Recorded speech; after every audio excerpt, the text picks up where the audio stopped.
glasses though, because I am of a certain age.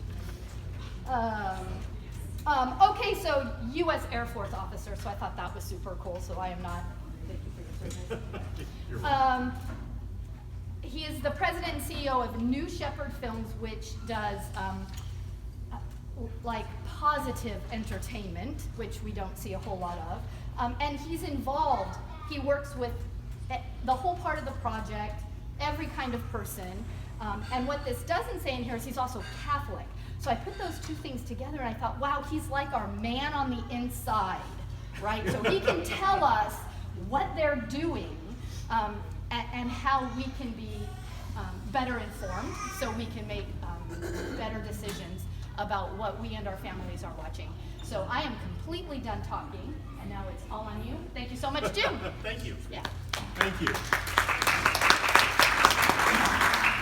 Thank you.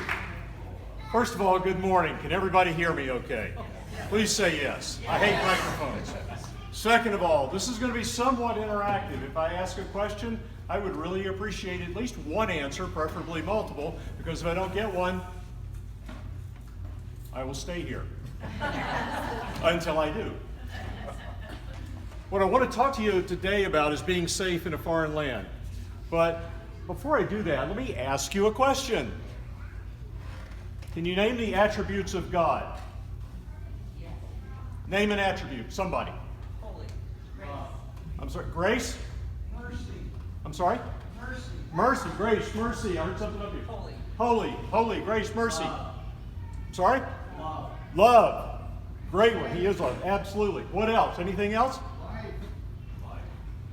Life? Yes. Okay. Wow. Okay, so far so good, but you're missing one. Forgiveness. Well, there's that. Forgiveness. You know, we could sit here all day talking about the attributes of God. But there's one subtle one that most everybody misses. You know what it is? Of course not. You didn't say it yet. He is a storyteller.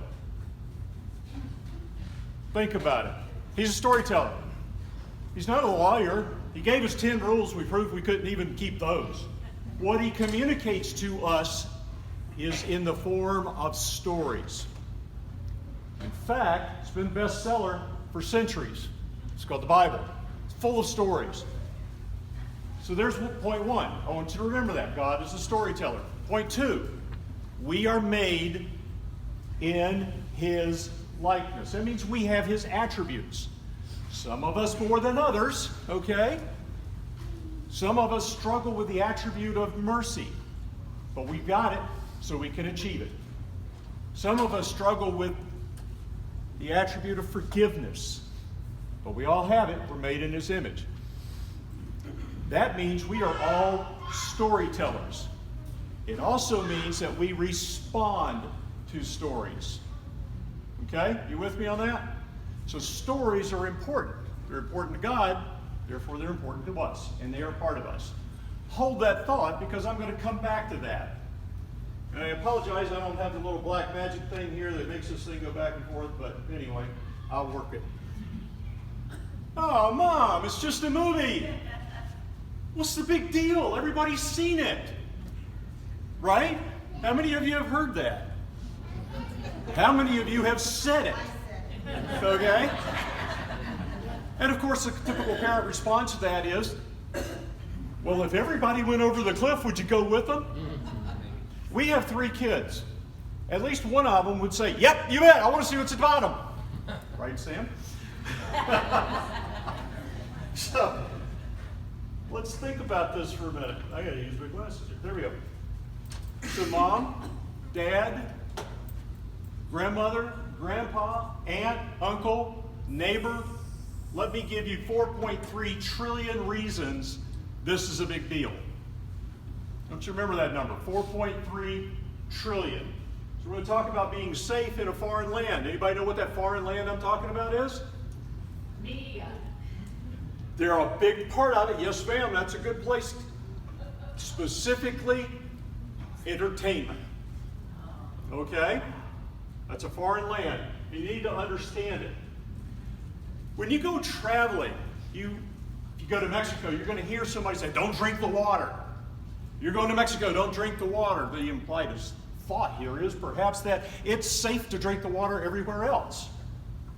But when you dig a little deeper and go to the facts, it's not safe everywhere else. In fact, everywhere that's in red, you are supposed to avoid drinking the water.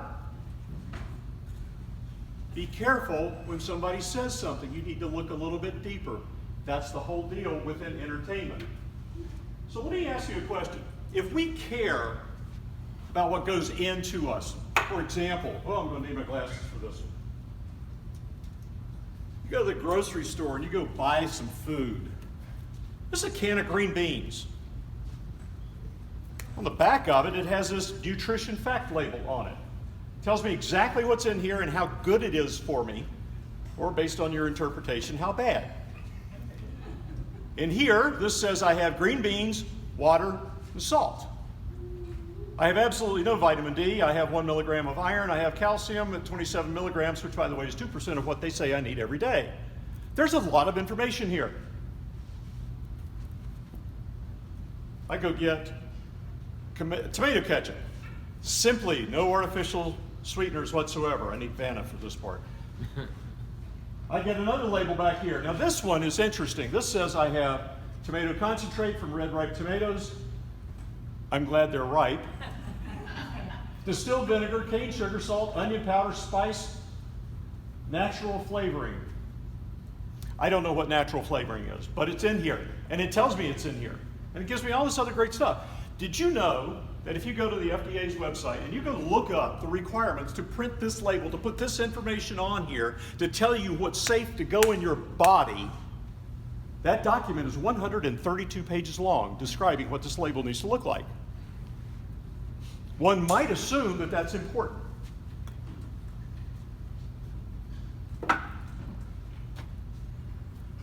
Yet, to take entertainment that goes into your hearts and minds, the stories that become a part of you,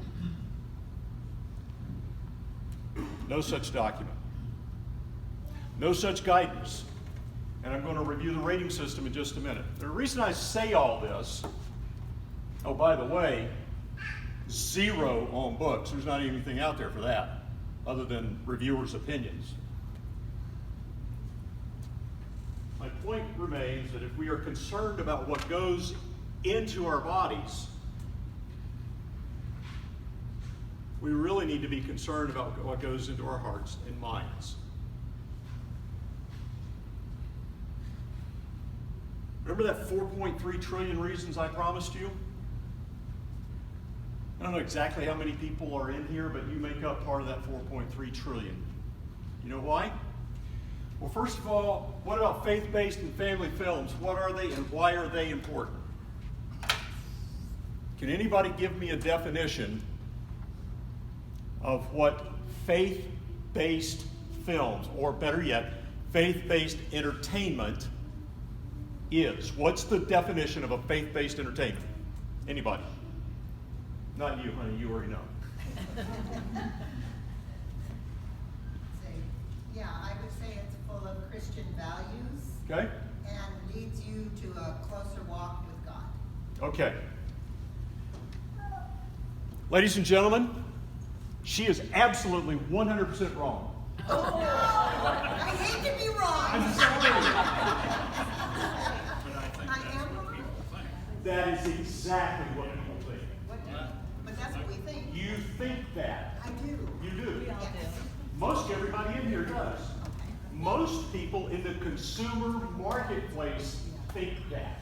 Okay. But that's not true. Okay. Not even close. Here's why. The general definition within the industry, that means it's going to be very hard to pin somebody down to put this in writing, but this is how it works in marketing and positioning products that you will go buy. Faith-based entertainment means that there is one statement, at least one, it can be multiple, but at least one statement that one of the major religions in the world would agree with. Christianity, Judaism, Hinduism, Buddhism, and Islam. Those are the 5 major world religions. Faith-based content, faith-based entertainment means that what you're looking at, reading, viewing, taking in, consuming into your body, into your mind, and into your heart has a statement that at least one of those 5 world religions will agree with. Okay? On the other hand, faith-oriented or faith-friendly content, that's also a definition out there, faith-friendly, means that there are no statements that one of those 5 religions would disagree with. Think about that. And yet you're buying it because it has the word faith in front of it. So be careful of that. Family films. What's the definition of a family film? If it doesn't have faith in it, what do you think family film means? Rated G or PG? You are absolutely 100% right. It means it's rated G. Next trivia question. Okay, so I'm saying, I'm really making life miserable for you, aren't I? Yeah, okay. We'll use you on the next film. What are they and why are they important? Why are these terms important? Well, first of all, next trivia question. What is the number? So when you go look at movies, okay, forget faith, forget family, okay, just look at movies, look at the box office. We have G, PG, PG-13, R, and NC-17, right? Which rating do you think generates year over year the most amount of money for filmmakers? Which rating? PG-13. PG-13. The R and PG-13. You're absolutely wrong. The number 1 revenue generator year after year after year is G. More films are made rated G than any other film. Second on the list is PG. These are closest to the family unit, and they represent a lot of dollars. In fact, the Christian community, those buyers that identify as Christians in the market within the U.S. only, I'm not even talking about outside of the United States, U.S. Christian-based market represents $4.3 trillion of buying power. You are the most heavily marketed group on the face of the earth in the history of man, and they do it through entertainment. And they do it by labels. They do it by labels. And you think one thing, but it really has a slightly different meaning. Yes, faith-based means that a religion would support it. They don't tell you which one. Okay? You have to figure that out. Now, I'm going to help you out a little bit with that and give you a little bit of background. Now, normally, what I'm about to, all of this information is in several different lectures I give and courses I teach on filmmaking. So I've had to pick and choose and condense it. I'm probably going to jump around a lot. I apologize for that. Bear with me. And if you want me back for part 2, talk to Lori. Okay. I hate doing sequels, but you know, I could be available. Remember where those labels came from. Okay? They came from a place they want you to drink the water. Okay? All $4.3 trillion worth of that water. And it all starts here, the Motion Picture Association of America, or MPAA. This is a fascinating study. If you go to mpaa.org, they'll tell you about the ratings, and then they'll tell you to go to filmratings.com for more information and more data and more support. The problem is it's a bit circular when you look at some of the links. They keep coming back. There's one place you can't get to. It's called CARA, CARA.org. That's the actual body that rates films. And you can't find out how they are done. Not you. I'm a producer. I have an account. I can tell you how it's done. Film ratings. Informing parents since 1968. That's an important date. I'll come back to it. Established in 1968, the film rating system provides parents with the information needed to determine if a film is appropriate for their children. Cool. You got somebody's got your back, right? Not really. They got your wallet, which is in the back, but they don't have you. So the classification and ratings administration via a board compromised by an independent group of parents who does this. Now this has changed over time. It didn't used to quite be like this. It used to be that some of the studios would have representatives that sat on the rating board. So kind of think of it as Paramount's rating movies that Disney makes. And maybe they are upset with Disney, so they're not going to be very favorable. So this has evolved over time. And it used to be that the only criteria for being a parent in their definition was, and oh, by the way, I'm not making a judgment, I'm just sharing the facts with you. It had to be one person who had one child under their roof. Period. They did not have to be family. It did not have to embody what you might view as a family. But they didn't present that to the reader. It's up to you to try to dig through this and figure it out. Now let's go on a little bit more. This is probably where it's going to get a little dry. But the film rating system, basically the industry has been around since the beginning of the last century. But the film rating and the overall industry, the MPAA, has been around for about 100 years or so. So let's take a look. Let me ask you a question. What do you think was the first blockbuster, faith-based Christian film? Anybody want to tell me? You put your hand down, Sam, you know. Pardon me? 10 Commandments. I've got the 10 Commandments. You're absolutely right, sir. But there's a follow-on question. Which version? Charlton Heston. Oh, no. Earlier.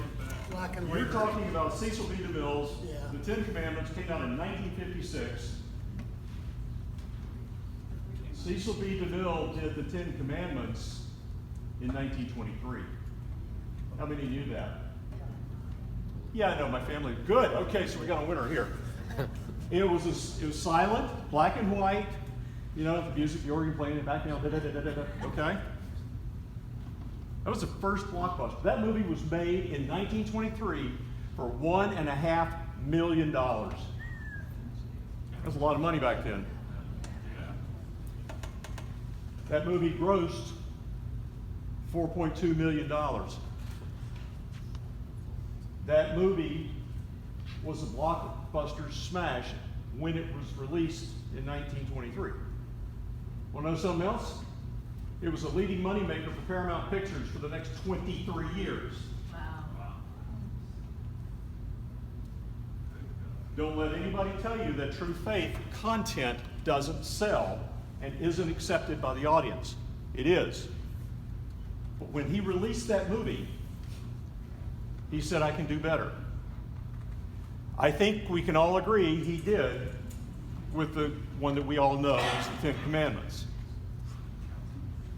By the way, Cecil B. DeMille went through a tremendous amount of trouble and effort and research to get it absolutely right in terms of the data and the information he was presenting at the time. A little on trivia. I'm full of trivia. Sorry, I go down these rabbit holes. Cecil B. DeMille suffered a heart attack filming the 10 Commandments. Out on a big boom arm while he was climbing approximately 130 feet up to check a camera. Suffered a heart attack. 2 days later, against the advice of his doctors, he said, I got to get back to work. And he finished the movie. Another piece of trivia, he was paid $10 million to do that movie. Anybody want to guess what he did with his $10 million?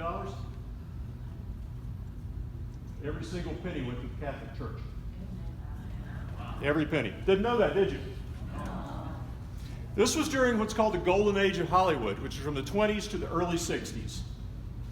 This is when entertainment had value. This is when entertainment stood for something and wasn't trying to tear down society as we know it.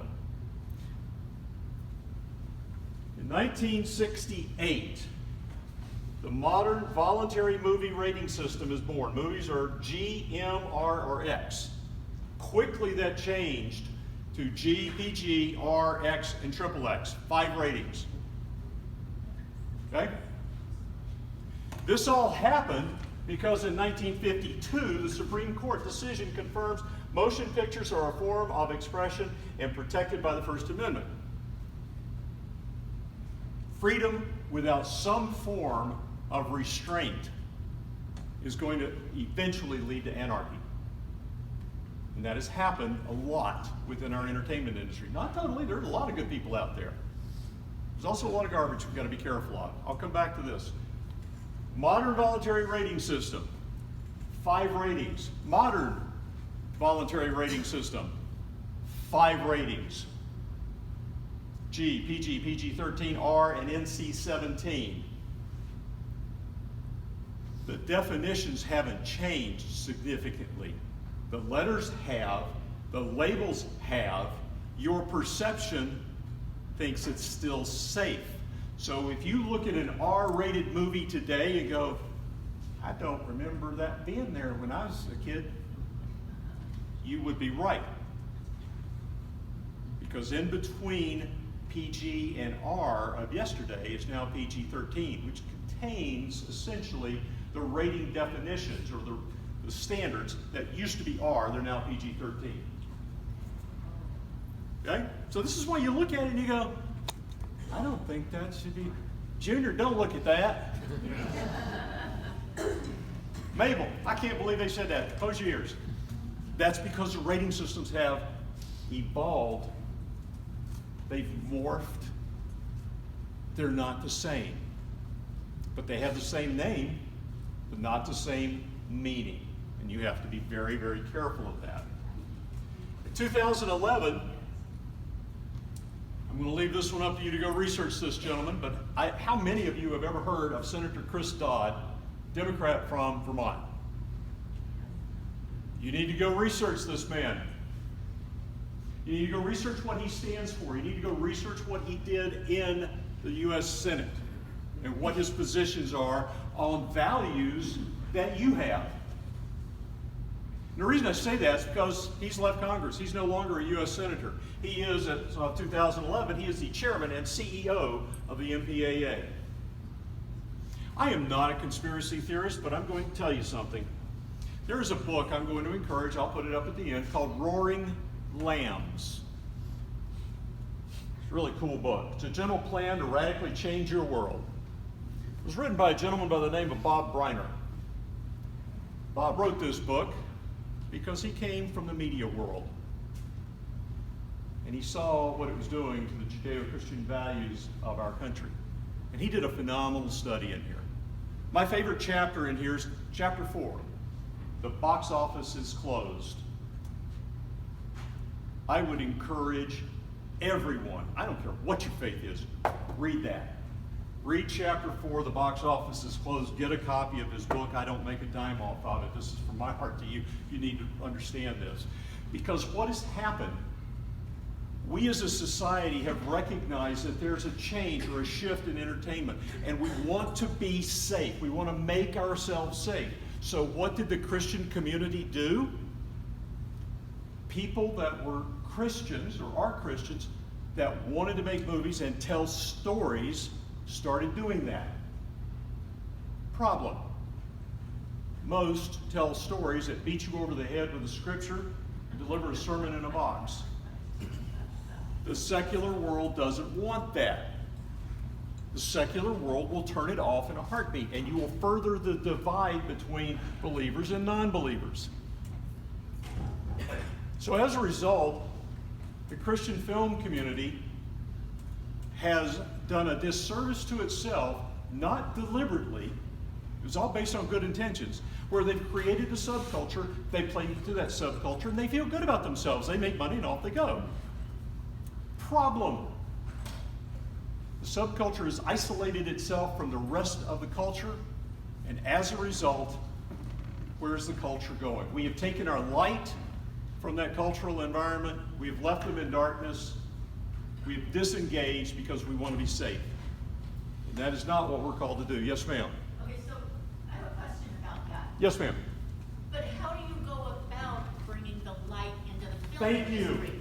You read ahead, didn't you? You're absolutely right. I like you. You're good. Honey, I believe this gentleman had a question. Do you have a question? Oh, the book, you talked about this God, the book you have behind, that book is written by, Bob Briner. And I'm going to put the reference up at the end. thank you. To answer your question, I'm going to share with you a secret. But I want you to tell everybody you can. It's not about me, okay? If you tell true stories from a perspective of faith, the secular world will respond. Because guess what? They're made in God's image too. They want stories, I see. but they don't want to be beaten over the head. They want to be preached at. My biggest challenge, I'm going to diverge a minute. Sorry. Hi, follow me, please. Let's go this way. My biggest challenge as a filmmaker is to be a storyteller. So that I told a story that at the end, your response was, I want to know more. I got it. Thank you. Exactly. You know why? Because when I was trying to figure out how to tell people about God, my biggest concern was, hi, I'm Jim. Do you know Jesus? Do you know where you're going to go when you die? Yeah. That would be a nice response. I got a lot of other ones for that. But if you can tell a story to somebody and they want to know more, you got it. Wow. All right? Now, in my case, I happen to love dogs. I love German Shepherds, and I love adopting rescue dogs that nobody else will take. I love working with these animals that no one else will take, that have been horribly abused. They are classified as unadoptable. Don't put them around small kids, etc. But I'm going to tell you, there's not a creature with 2 or 4 legs that, if shown love and respect on a consistent, ongoing basis, won't turn around. It's not a matter of if, it's a matter of when. And I do that with German Shepherds.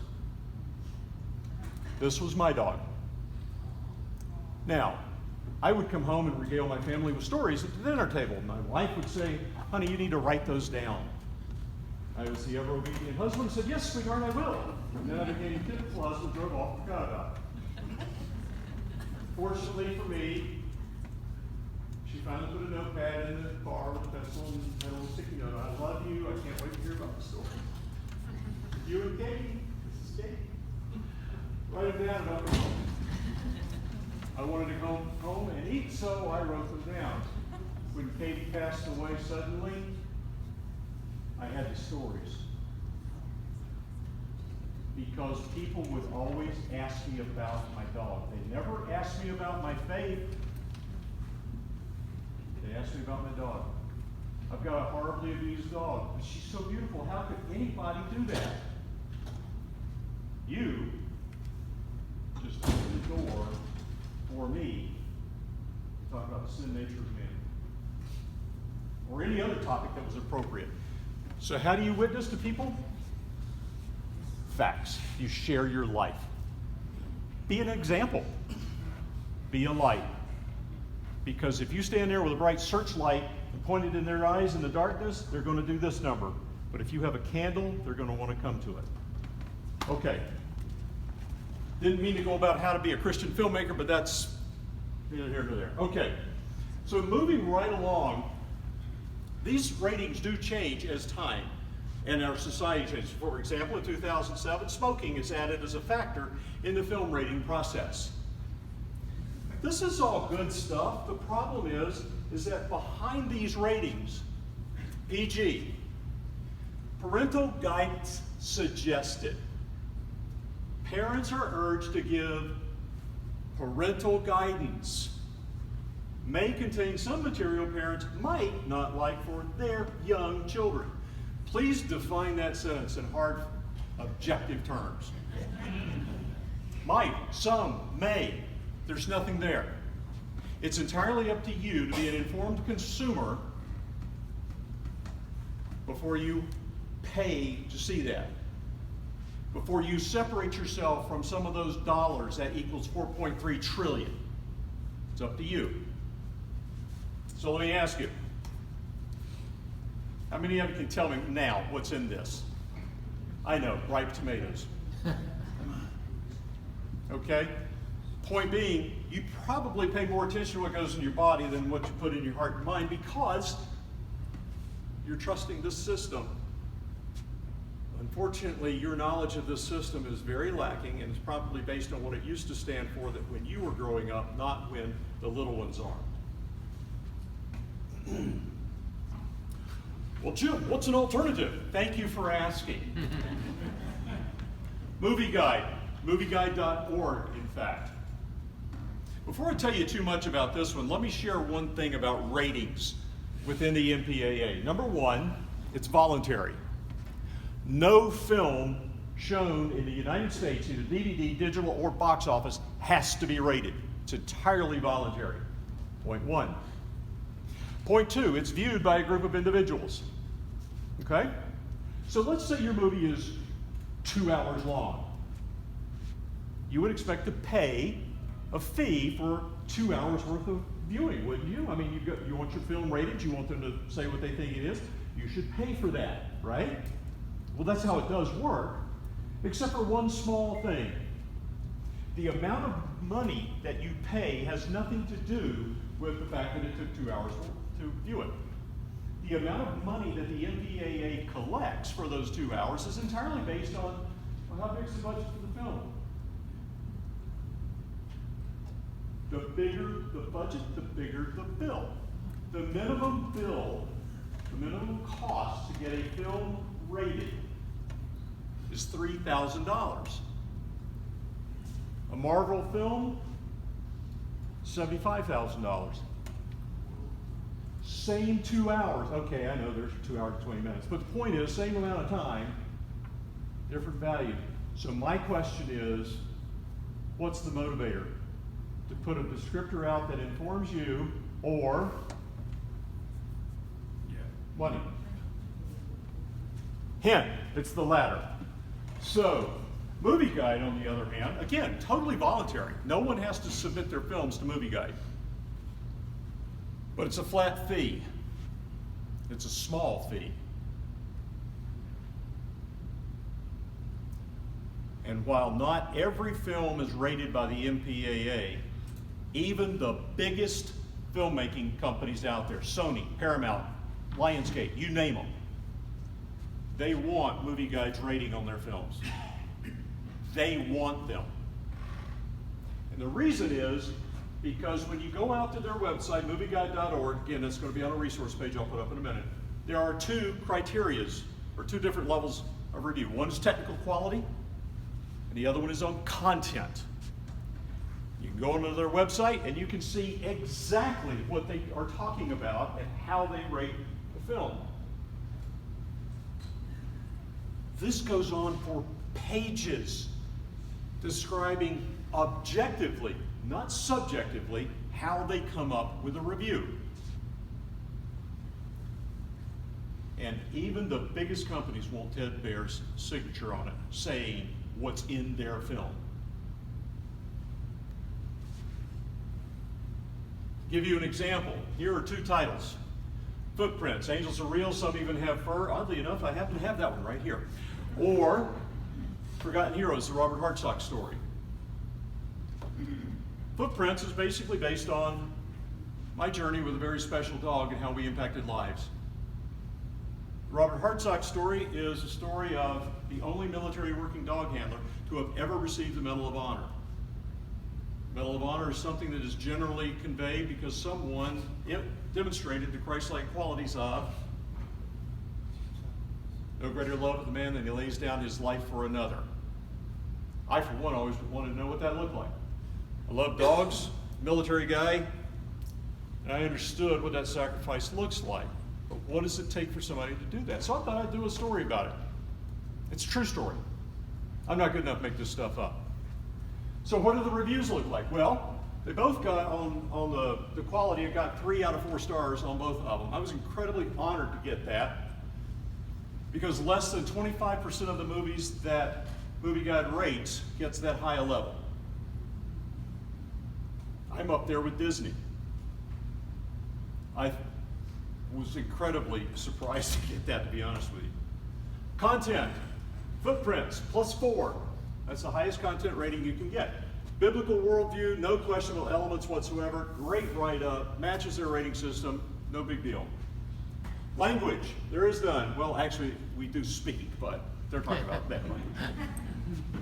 Violence, light violence. Okay. Sex, light sex. No nudity. You want to know what they considered sex? I had a scene. Man and a woman, they were actually husband and wife. In bed, covers back, so that you could see they were wearing pajamas. Prominently displayed wedding rings. They're laying there, and the camera comes down, and I push into one of the characters' minds so that we do a flashback. That was it. That was considered sex. The fact that we showed a man and a woman in bed together, even though they were married, in pajamas, no activity going on whatsoever other than him sleeping, they wanted you to know that there was a scene that had a man and woman in a bed. So I got light sex in that. Yes, ma'am. I have a question. I remember years ago that there was some kind of ring that was based on your feet had to be on the floor. That was in the television world. You could not show. I mean, this is why Rob Petrie and his wife, separate beds. Same reason for I Love Lucy. Why Lucy and Ricky, separate beds. You couldn't put them together. Okay. Then it evolved to the point where, well, maybe you could slide the beds close, but you had to be able to see if the feet were on the floor. Okay. Nowadays, there's absolutely nothing. You don't care about that. Movie Guide does. All right, so that constituted sex. Now, I will tell you, I did get dinged for a scene in a drive-thru at a fast food restaurant. Okay? The lady leaned out, handed the meal to my driver that was going through there that we were filming, and the dog was supposed to lunge from the back seat, and I needed to make sure that she walked away with her hands and fingers and all that. Unfortunately, what I didn't pay attention closely enough was you could see a little bit of cleavage. Okay, I got dinged for that too, but it's in there. That's how accurate the ratings are. Now, this one, Forgotten Heroes, Robert Hartsock's story. I got a +1 on content because discernment required for young children. Language. Yep, there was a couple of bad words in there. Okay.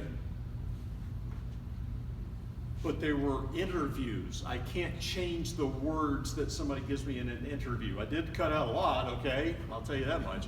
But I had to leave some of the content to get the message across. Violence. Okay, guys, it's war. It's Vietnam War. There's a little bit of violence with that. Nothing I can do about that. It's just real. I didn't show body parts flying off, and I didn't show when a bullet enters the body that it exits and you see all the blood. Okay? So I'm going to go down another quick rabbit hole. I'm keeping an eye on the clock, Father. I don't want to get into your time. Okay? Good enough as first. I don't want to get excommunicated. We're new here. We'll work. So the used to be, back in the old days, sound effects, Foley. The Foley sounds was named after the artist that did the work. Originally, Mr. Foley's the guy that did it. Gunshot. That was it. Nowadays, you have entire libraries of what every single weapon sounds like under every single circumstance. Bullet hitting the body. Nowadays, you have the sound effect library of every single bullet that can ever hit any type of body part, anywhere, anytime. Because it's got to be that accurate, because the audience understands and is so discernful now. I digress. Okay, nudity.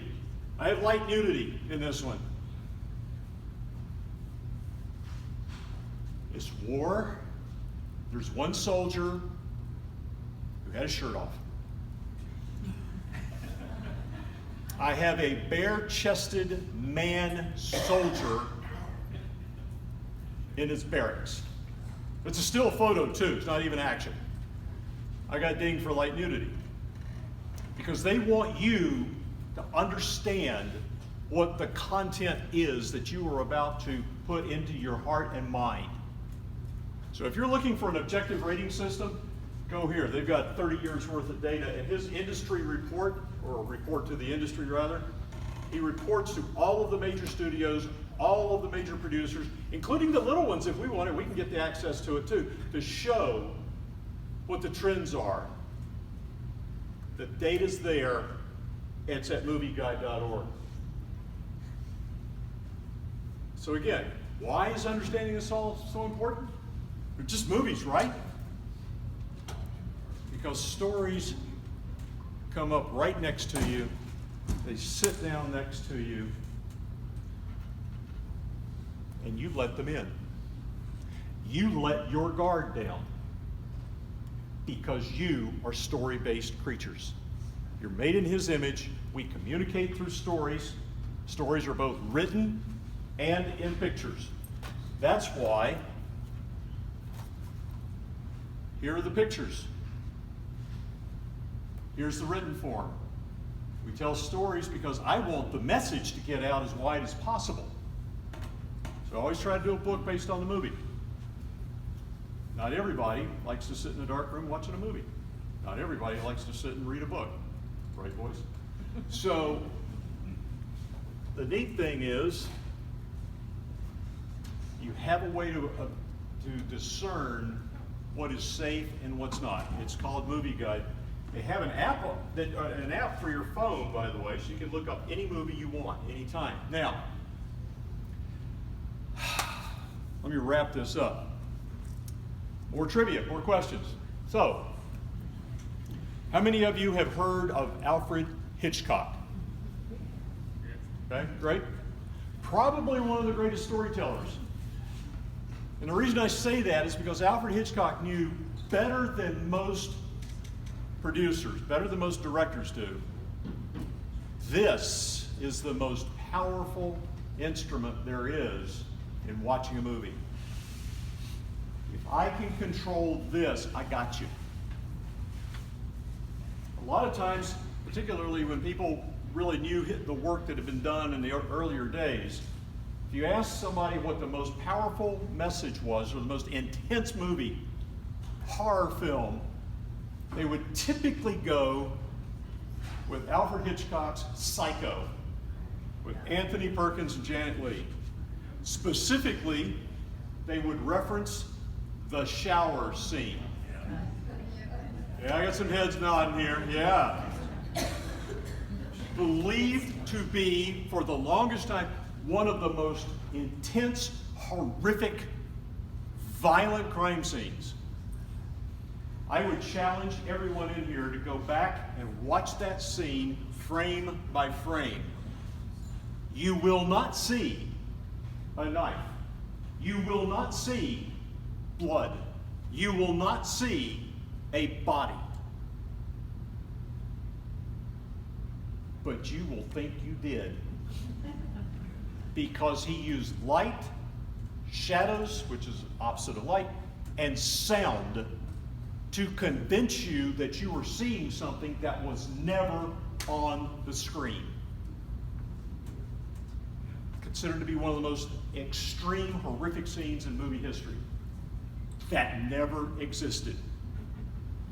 So if you don't think directors, hi, I'm one, can't manipulate you into believing something that isn't real and it's right in front of you and you will swear that you saw it, you need to guess again. Now, we have a couple of young folks here, so I'm not going to show this teaser. How many of you have heard Stanley Kubrick's The Shining?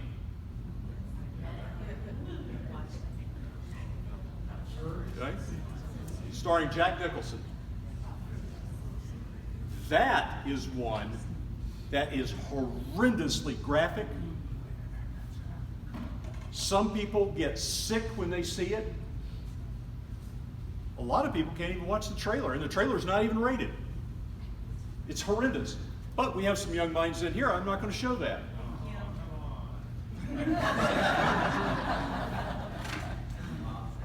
Was that my son that said that? The younger one. But I want you to watch this. He's a writer looking for inspiration. Meet Danny. He's a kid looking for a dad. Jack just can't finish his book.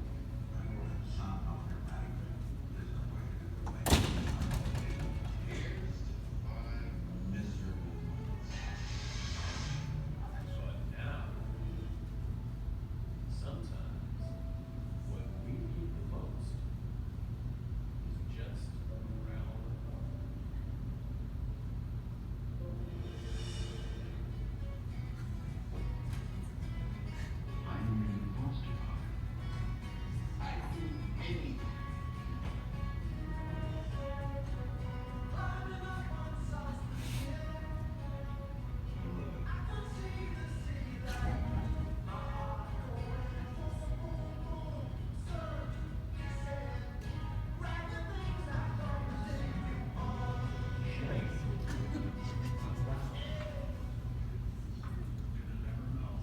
That is exactly the same footage. Nothing added, nothing deleted, nothing changed.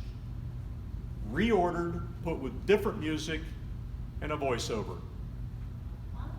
And it is a prime example of how you can take something that's a horror film and make somebody believe they're going to watch a family film.